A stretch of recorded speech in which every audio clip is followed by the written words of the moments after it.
दुष्ट कालू कौआ और गौरी कावी। पापा घोड़ा बने, मैं आपके ऊपर बैठकर सैर करूंगा। पापा घोड़ा बने ना। फिर कुकू अपने पापा के ऊपर बैठ जाता है। आप भी बच्चे के साथ बच्चा बन जाते हैं। कालू जाओ, ये डंडा लेकर जाओ और चुप करवाओ उन्हें। मैं कब से जाग रही हूँ। मैंने कल भी चिड़िया को बताया था कि उनके हंसने की आवाज हमें सोने नहीं देती, मगर वो समझते ही नहीं। फिर गुस्से में कालू कौआ डंडा उठाकर अपने घर से निकलता है। कालू जोर से डंडा चिड़िया के घर के दरवाजे पर मारता है।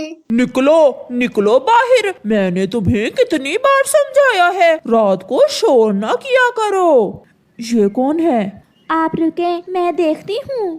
कालू भैया क्या हुआ, आप इतने गुस्से में क्यों हैं? मैं तुम्हारे सर फाड़ दूंगा अगर फिर ऊंची आवाज से बात की तो। पापा चिड़िया भी घर से बाहर आ जाते हैं। हम अपने घर में जो भी करें तुम्हें इससे क्या। आप घर चले आप। मम्मा चिड़िया पापा चिड़िया को घर भेज देती है। ठीक है कौवे भैया, आप जाएं, हम लड़ाई नहीं करना चाहते, हम चुप कर जाते हैं। फिर कौआ गुस्से से वहाँ से चला जाता है। मारा भी है उन्हें या ऐसे ही गुस्सा दिखाकर आगे हो? चिड़िया ने अपने पति को घर भेज दिया, मैं तो एक लगाने लगा था, बच गए वो। अब अगर दोबारा उन्होंने ऐसा किया तो छोड़ना नहीं उसे। दूसरे दिन मम्मा चिड़िया अपने पति से कहती है, मैं बहुत परेशान हूँ अपने बेटे की वजह से। मेरा बेटा अभी छोटा है और वो कौवे बहुत गुस्से वाले, मुझे डर लगता है। आप ऐसे ही डरा ना करें, कुछ नहीं होगा। कुकू के पापा क्यों ना हम ये घर बेचकर किसी और जगह चले जाएं, जहाँ ये कौवे ना हो। क्या उन कौवों से डरते हुए हम घर बेच देंगे? मुझे बहुत डर लगता है। शाम को मम्मा और पापा चिड़िया अपने घर लौट जाते हैं। कुकू अपने घर के बाहर बैठा रो रहा था। क्या हुआ मेरे बच्चे, क्या हुआ, आप क्यों रो रहे हो? मम्मा मम्मा मैं खेल रहा था कि गौरी आंटी ने आकर मेरे जोर से थप्पड़ मारा। मैंने कहा ना कि हम कहीं और चले जाते हैं, ऐसे पड़ोसियों से मुझे बहुत डर लगता है, वो बहुत जालिम है। मैं अभी पूछता हूँ गौरी से। गुस्से से पापा चिड़िया गौरी के घर जाता है। क्या बात है, क्यों दरवाजा तोड़ रहे हो? मेरे बेटे को तुमने क्यों मारा? मैंने उसे कई बार कहा है कि पेड़ से पत्ते तोड़कर ना फेंका करो, हवा से वो पत्ते मेरे घर के सामने आते हैं। तो ये कोई वजह है बच्चे को मारने की? आप प्यार से भी तो समझा सकती थी। इतने में कालू कौआ आ जाता है। क्या बात है? ये लड़ने आया है हमसे, कहता है मेरे बेटे को क्यों मारा। तुम्हारी इतनी हिम्मत कि मेरी पत्नी से लड़ो, मैं अभी देखता हूँ तुम्हें। ऐसा कहते हुए कालू कौआ पापा चिड़िया को मारने लगता है। ये देखकर मम्मा चिड़िया भागती है। छोड़ दें, आप मेरे पति को छोड़ दें। जालिमों, हम पड़ोसी हैं आपके, आप क्यों इतना जुल्म करते हो? कुकू कहाँ है? वो घर में ही है। बड़ा आया हमसे लड़ाई करने वाला। मम्मा और पापा चिड़िया वहाँ से चले जाते हैं। ये प्यार से समझने वाले नहीं हैं। मुझे डंडा चलाना भी आता है। आप ठीक ही कहती हो, हम यहाँ से चले जाएंगे। अब यहाँ हमारा बेटा सुरक्षित नहीं रहा, हम इन कौवों से रोज रोज लड़ नहीं सकते। फिर मम्मा चिड़िया दूसरे दिन एक पेड़ पर बैठी हुई थी कि वहाँ एक चील आ जाती है। चिड़िया डरो ना, मैं अब मांस नहीं खाती, मैं तो अपने लिए कोई घर ढूंढ रही हूँ। क्या तुम्हारी नजर में कोई घर है? थोड़ा सोचने के बाद मम्मा चिड़िया चील से कहती है, हाँ चील दी, घर तो है, मैं अपना घर बेचना चाहती हूँ। तो फिर आप मुझे दिखा दें वो घर। चिड़िया चील को साथ लेकर अपने घर जाती है। ये घर तो ठीक है, नया बना हुआ है। चिड़िया आप इसे क्यों बेच रही हो? हमारे पड़ोसी बहुत बुरे हैं, हमेशा लड़ाई करते हैं मुझसे। कौन रहता है तुम्हारे पड़ोस में? कौवे हैं, वो बहुत जालिम हैं। पापा चिड़िया और कुकू भी भोजन लेके आ जाते हैं। तो फिर मैं शाम को आ जाऊंगी पैसे और अपना सामान लेकर। नहीं चील दी, आप कल सुबह आना, क्योंकि कल हमें अपने लिए नया घर भी लेना है। फिर चील वहाँ से चली जाती है। मैंने ये घर चील को बेच दिया है। बहुत अच्छा किया। अब पता चलेगा उन कौवों को कि कैसे लड़ाई करते हैं अपने पड़ोसियों से।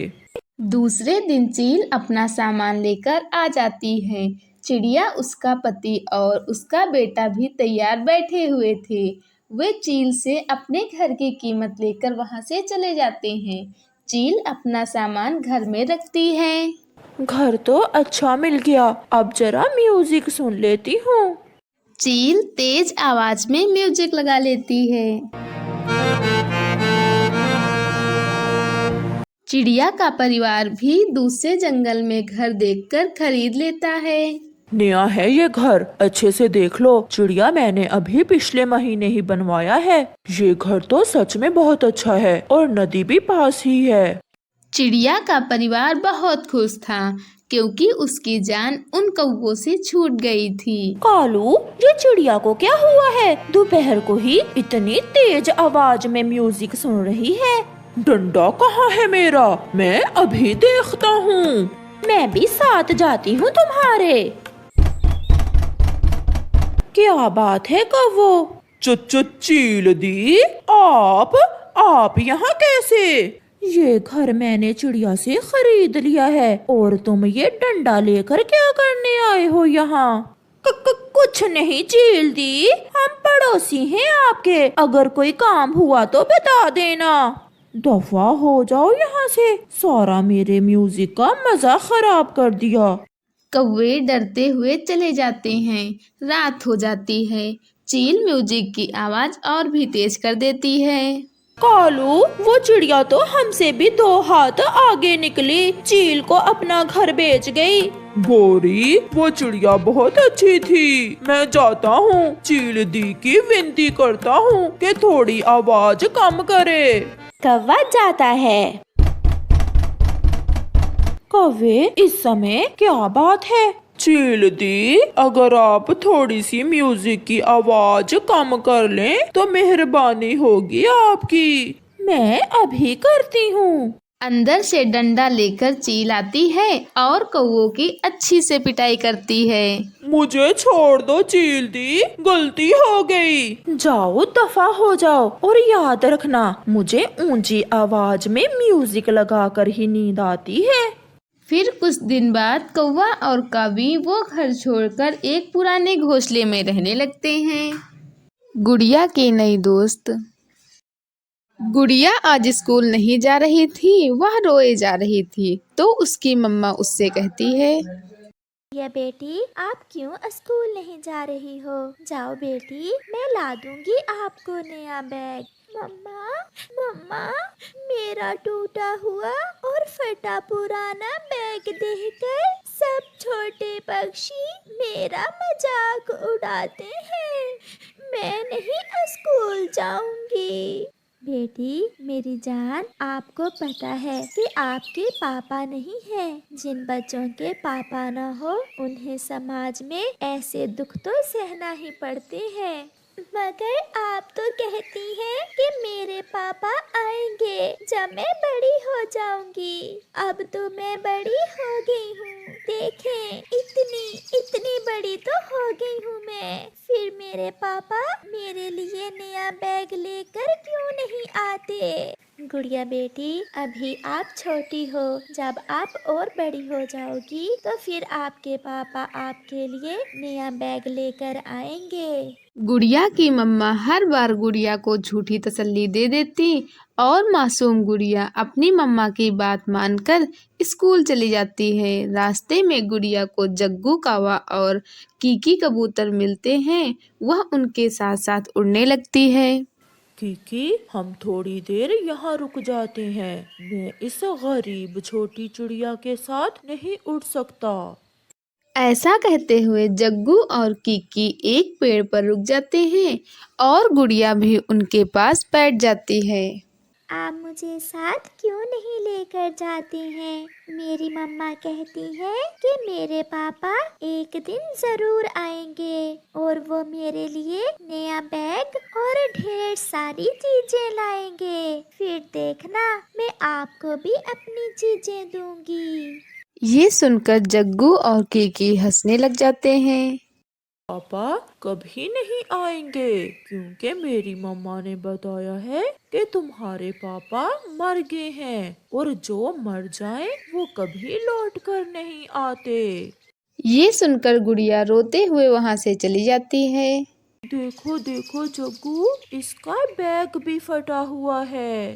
गरीब कहीं की। चलो कीकी, अब वो दूर चली गई है, अब हम भी जाते हैं।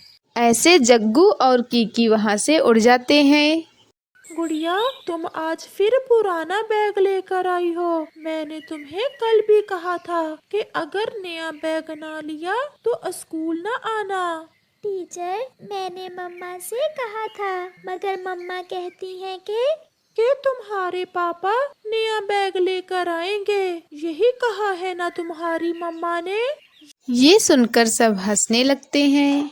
टीचर टीचर, फिर वही बात, गुड़िया हर बार ऐसा ही बोलती है। ऐसे गुड़िया को हर रोज बातें सुनने को मिलती। वह छोटी थी और ये सब बातें बहुत बड़ी थी। गुड़िया ये बात सहन नहीं कर पाती थी। वह अंदर से टूट गई थी। आज तो वह रोते हुए स्कूल से चली जाती है। वह बहुत उदास थी और वह जाकर नदी के पास बैठ जाती है और खुद से बातें करने लगती है। अब जब तक मेरे पापा मेरे लिए नया बैग नहीं लेकर आते, मैं कभी स्कूल नहीं जाऊंगी। मैं कभी स्कूल नहीं जाऊंगी। गुड़िया बैठे ऐसे रो रही थी और बातें कर रही थी। फिर उसे किसी की आवाज़ सुनाई देती है। बचाओ, मुझे कोई बचाओ। मैं झरने के पानी में गिर गई हूँ, कोई मेरी मदद करे। आवाज़ सुनकर गुड़िया तुरंत वहाँ जाती है। मैं आ गई हूँ छोटी तितली, मैं आपकी मदद को आ गई हूँ। मैं बचा लूंगी आपको। ऐसा कहते हुए चिड़िया उड़ते हुए उस छोटी नाजुक तितली के पास जाती है और उसे पानी से बाहर निकालकर एक फूल पर रख देती है। आप बहुत अच्छी चिड़िया है। अगर आप न आती तो आज मैं मर जाती। मैं फूलों को देखने झरने पर आई थी कि पानी में गिर गई। आपका घर कहाँ है? मेरा घर लाल फूलों के पास है। क्या आप मुझसे दोस्ती करोगी? मगर मगर मेरा तो कोई दोस्त नहीं बनता। मम्मा कहती है कि जिनके पापा ना हो उनसे कोई दोस्ती नहीं करता। ऐसा नहीं है, मेरे भी पापा नहीं है, मगर मेरी तो पहले से एक दोस्त है। पता है, मेरी वो दोस्त पूनम की रात मुझसे मिलने आती है। तो फिर आज से हमारी दोस्ती पक्की हुई। मैं रोज आपसे मिलने आऊंगी। आप आज रात लाल फूलों के पास आ जाना। मैं आपको अपनी दोस्त से मिलवाऊंगी। वो आपसे मिलकर बहुत खुश होगी। गुड़िया बहुत खुश थी क्योंकि आज उसे एक दोस्त मिल गया था। जाती हूँ, रात को मिलेंगे। ऐसा कहते हुए गुड़िया वहाँ से चली जाती है। घर जाकर गुड़िया अपनी मम्मा से कहती है, मम्मा, आज मुझे एक दोस्त मिल गया। कौन गुड़िया? हम गरीबों से कौन दोस्ती करता है? मम्मा, रानी तितली। जब मैंने उसकी मदद की तो उसने मुझसे दोस्ती कर ली। मम्मा, एक बात कहूँ, आप मानेंगी? हाँ हाँ कहो बेटी, क्या बात है? मम्मा, आज पूनम की रात है। मुझे रानी तितली से मिलने जाना है क्योंकि वो मुझे अपनी पुरानी सहेली से मिलवाना चाहती है। गुड़िया बेटी, रात में कैसे जाओगी आप? तो फिर आप भी मेरे साथ चलें। हाँ, हम ऐसा ही करते हैं। मैं अपनी गुड़िया के साथ जाऊंगी। फिर रात हो जाती है। पूनम की रात थी और चांद पूरी तरह से रोशन था। आसमान पर बादल भी न थे, इसलिए चांद की रोशनी बहुत तेज थी। गुड़िया अपनी मम्मा के साथ लाल फूलों के पास अपनी दोस्त रानी तितली से मिलने जाती है।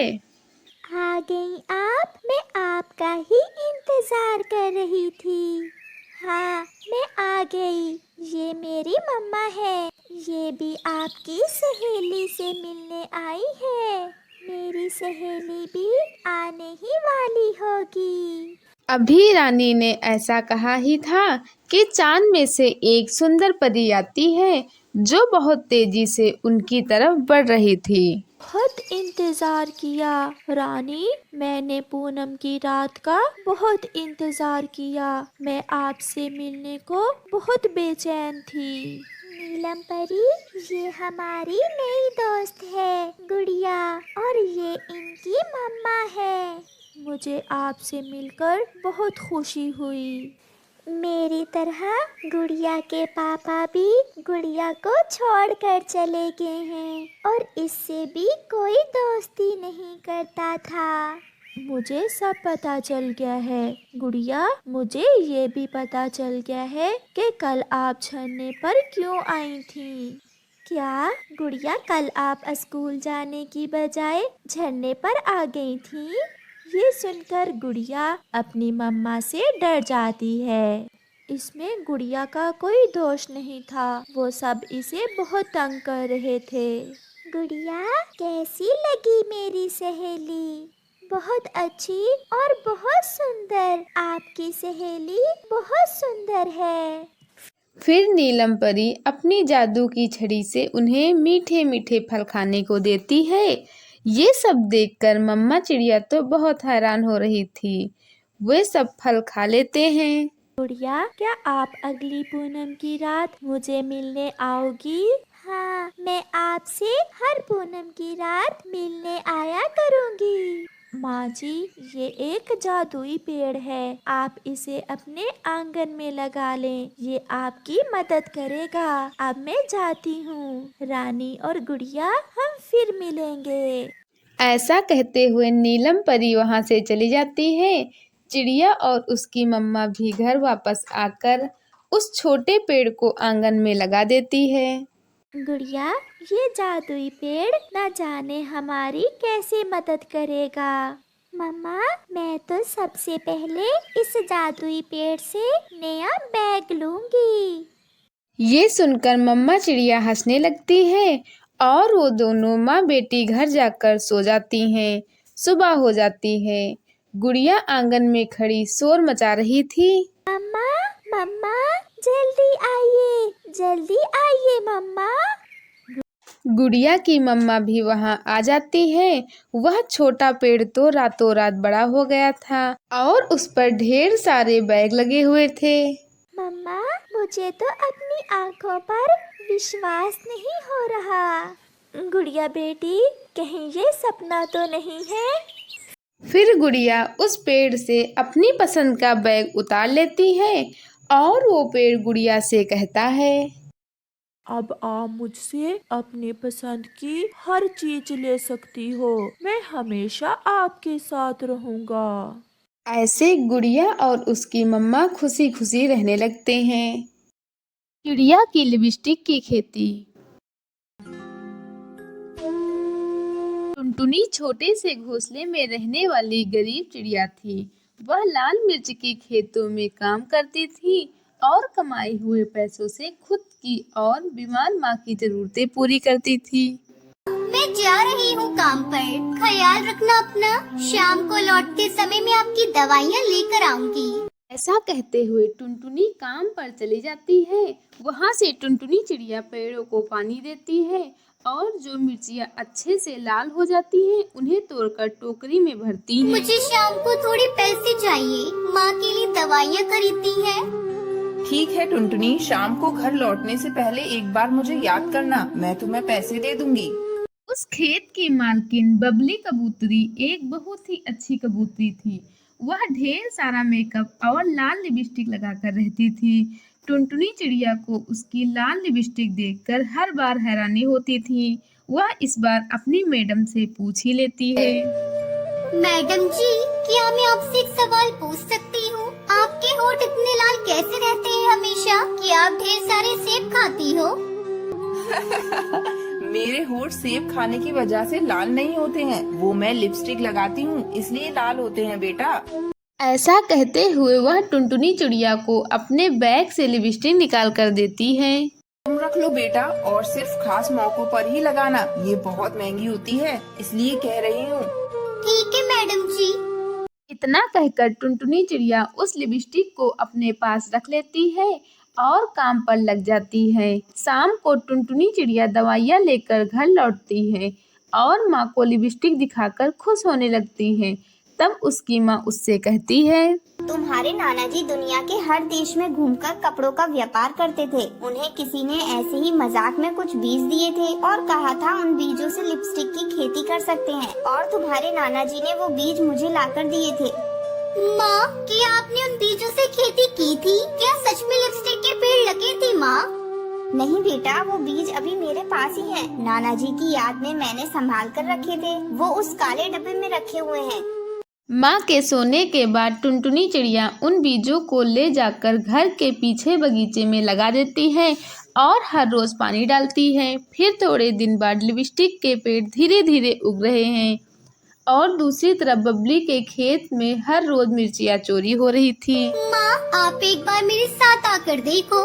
नाना जी ने या उनके व्यापारी ने कोई मजाक नहीं किया था। मैंने सच में लिपस्टिक के पेड़ उगा दिए हैं माँ। टुनटुनी चिड़िया की माँ भी वह देखकर काफी खुश हो जाती है और टुनटुनी हर रोज नई लिपस्टिक लगाकर काम पर जाने लगती है। यह देखकर टुनटुनी की मैडम को उस पर शक होता है। वैसे तो मैं तुम पर बहुत भरोसा करती हूँ, लेकिन तुम हर रोज इतनी महंगी महंगी लिपस्टिक लगाकर आ रही हो, तो मुझे शक हो रहा है कि वो तुम ही हो जो मिर्ची चुरा रही हो। ऐसा नहीं है मैडम जी, मैंने आपकी मिर्चियाँ नहीं चुराई है। ये लिपस्टिक कहाँ से आई है, ये बात आपको समझाने की कोशिश भी करूँ तो आप यकीन नहीं करोगी। इसलिए आप मेरे साथ आओ, मैं आपको दिखाती हूँ। ऐसा कहते हुए टुनटुनी चिड़िया उस खेत की मालकिन को अपने साथ घर ले जाती है और उन्हें लिपस्टिक के पेड़ों को दिखाती है। वह देखकर मालकिन हैरान हो जाती है और टुनटुनी पर शक करने के लिए उससे माफी मांगती है। मुझे माफ कर दो टुनटुनी, मैंने तुम पर शक किया। मिर्ची का चोर तो कोई और है, हम उसका पता लगा लेंगे। और तुम इन लिपस्टिक का व्यापार करना चाहो तो मैं तुम्हारी पूरी मदद करूँगी। आपका बहुत बहुत शुक्रिया मैडम जी, मैं व्यापार जरूर करूँगी। ऐसा कहते हुए टुनटुनी मिर्ची के खेत में काम बंद करके लिपस्टिक की शॉपिंग करते हुए लिपस्टिक का व्यापार करके अच्छे खासे पैसे कमाने लगती है और अपने मैडम की भी बहुत मदद करती है।